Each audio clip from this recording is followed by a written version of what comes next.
Hello မင်္ဂလာပါအလှပြင်ပစ္စည်းတွေကလေဘလို့ပဲတက်စီကိုဝယ်ကုန်လို့ရှိရင်တော့အမြဲတမ်းတစ်ချိန်တည်းမှာအတူတူကုန်ကြတယ်နော်ဘာမှမသိဘူးစူဇန်လိုအပ်တာလေးတွေနဲ့လူကျင်တာလေးတွေကိုစူဇန်ရှာဝယ်နေတာပါအဲ့တော့ဘာပဲပြောတေချာဖက်ကြတယ်လေနော်ကိုလိုချင်တဲ့ effect ရမလားကိုလိုချင်တဲ့အာနိသင်ရမလားကိုမျက်နှာနဲ့ရောတဲ့ ingredient တွေဖြစ်ရလားဆိုပြီးတေချာဖက်တော့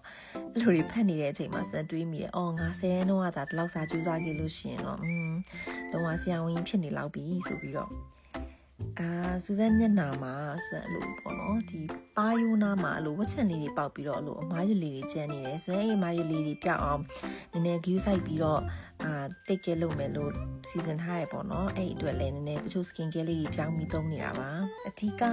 အမားရွတွေရော့သွားဖို့ရယ်နောက်ဝက်ချန်ထက်မပေါက်ဖို့ရယ်အတွက်ပါအဆုံးထိကြည့်ပြီးလူကြီးစုများတင်ပါတယ်တတား